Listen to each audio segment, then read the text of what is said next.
பண்ணுங்க கைஸ். சொல்லு ஐயோ மாப்ள. மாப்பிள ப்ரோமோ பாத்தியா இல்லையா? ப்ரோமோ ஒண்ணு பார்த்தேன் மாப்ள, பார்த்தேன். படிச்சு சொன்னோம்டா, ரூல்ஸ ஃபாலோ பண்ணுங்கன்னு. அவன் எங்கடா ரூல்ஸ கேட்டீங்களா? ஃபாலோ பண்ணான்? அரோராவை தானே ஃபாலோ பண்ணான்.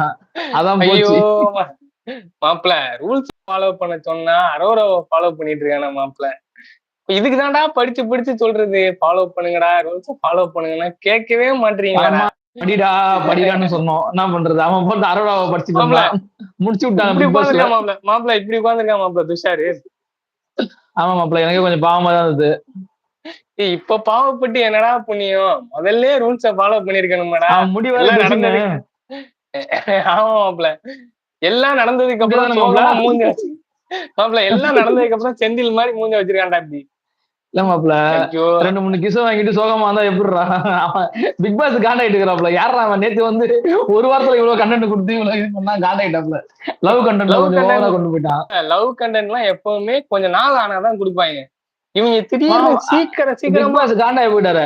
என்னடா இப்பதான் போன வாரம் லவ் பண்ணானு இந்த வாரம் கிசடிக்க ஆரம்பிச்சிட்டானுங்க. அடுத்த வாரம் என்ன என்ன பண்ணுவானுங்கன்னு தெரியல. ஆத்தாடி, ரைட்டு, இவனை இப்பவே ஆஃப் பண்ணதான் வேலைக்கு அவன் சொல்லி ஆஃப் பண்ணி விட்டுறாரு. 3 மாசம் நம்ம பிக் பாஸ் வீட்டுக்குள்ள இருந்தா மாசமாவே ஆக்கிடுவாங்க போல, இவங்களை விடக்கூடாது அப்படின்னு சொல்லிட்டு பிளான் பண்ணிட்டாரு. கண்டிப்பா. அதனால வந்து கண்டிப்பா இவனை இப்பயே ஒரு கட்டையை போட்டுற வேண்டியதான். அப்பதான் சைலண்டா இருப்பான். மாப்பிள ஹிந்தி பிக் பாஸ் ரேஞ்சுக்கு கொண்டு போயிட்டாங்க மாப்பிள. நம்ம பிக் பாஸ் அடுத்த கட்டத்துக்கு தூக்கிட்டு ஆமா போனாங்க மாப்ள. பாருங்க. ஆமா உண்மையா பிக் மாப்ள, பாஸ் நம்ம சீசன் ஹாலிவுட்டுக்கு போற 9க்கு. மாதிரி இவங்க வந்து ஹிந்தி பிக் பாஸ்க்கு போயிட்டாங்க மாப்ள. ஆமா மாப்பிள, உண்மையாவே தரமான சம்பவத்தை பண்ணிட்டாங்க மாப்பிள. உண்மையாவே தரமான ஹிந்தி பிக் சம்பவம். பாஸ்க்கு ஈக்குவலா நம்ம ஸ்டாண்டர்டை உருவாக்கிருக்காங்க மாப்பிள. உண்மையா ஒரு ஸ்டாண்டர்ட் பாராட்டக்கூடிய ஒரு உருவாக்கிறாங்க நம்ம விஷயம். ஆளுங்க. ஸ்டாண்டர்ட் நம்ம ஆளுங்க. இதான் மாப்பிள, அதாமலே வர்கீஸ் சூப்பர் மாப்ள, மாப்பிள. அதான் ஹிந்தி மாப்ள, பிக் பாஸ் ஆரம்பிச்ச 2 வாரத்திலேயே வேற 3 லவ். அதுல ஒண்ணு ட்ரையாங்கிள். என்ன பண்றது? அதனால இப்படி இருக்கு. மாப்பிள புசுக்குன்னு பார்த்தா ஒரு 3வது லவ் வேற வருது, கம்பீரியனுக்கும் நம்ம பார்வதிக்கும் வேற. ஐயோ டேய், ஆமா மாப்ள, நேத்து பாத்தியா பாத்தேன் அந்த காசிப் பாத்தியா? பார்த்தனே நம்ம அந்த கமருதீனும் காட்சி கண்ணால பார்வதியும் மார்க் போட்டாங்களா? மார்க்க பாத்தியா மார்க் இல்லையா? போட்டாங்க இல்லையா? தெரிக்க விடுது. அது மார்க்கோட அது சொல்றாங்க பாத்தியா? பேசிக்கிறாங்க பாத்தியா? எனக்கு உங்ககிட்ட இது பிடிக்கும், அது பிடிக்கும். உங்க வாய் மட்டும் தான், மத்தபடி எனக்கு உங்ககிட்ட எல்லாமே பிடிக்கும் அப்படின்னு சொல்லி அப்படியே. நீங்க வந்து உங்களை வந்து ஸ்ட்ரக்சரை நல்லா வச்சிருக்கீங்க, ஹேர் ஸ்டைல் சூப்பரா இருக்கு, அந்த மாப்ள, அது இதுல கூட இல்ல, டஸ்கி. எல்லாம் நானும் போட்டுருக்கீங்க. டஸ்கி, நீயும் டஸ்கி. நாங்க அவங்க அப்படியே ஆமா நீங்க அதை வச்சு அவங்க மிக்ஸி பண்றாங்க மாப்ள.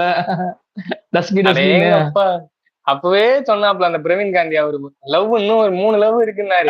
2 3 4 லவ் லவ் போதும்னாரு. இருக்குனாரு, 3 4 இருக்குனாப்ல. நம்ம 2 தானே பார்த்தோம். 3வது வேணா வாய்ப்பு இருக்கு. 4வது எங்கடா போகணும்னு நினைச்சேன். புசுக்குன்னு வந்தாங்க பாரு மாப்பிள, எங்க இருந்தா புதுசா வந்தாங்க. நான் உண்மையா நினைக்கவே இல்லை மாப்பிள. டக்குன்னு ஆனா பார்வதி விஜய் பாரு, கண்டென்ட்னா கண்டென்ட், இப்ப லவ்னால லவ் குடுக்குறாங்க மாப்ள. ஃபைட் எல்லாமே குடுத்துருந்தாங்க. இப்ப 100% ஃபுல் லவ்வும் எஃபெக்ட் குடுக்குறாங்க போடுறாங்க மாப்ள. மாப்பிள. மாப்ள, அவங்க சத்தியமா சொல்றேன், இந்த பிக் பாஸ்க்கு வந்துட்டு, இந்த பிக் பாஸ் 9 சீசன்ல வந்துட்டு கிடைச்ச திவாகருக்கு வரோம். அடுத்தபடியா கண்டென்ட்ல இருந்து எல்லாமே பக்காவா ஃபாலோ பண்றது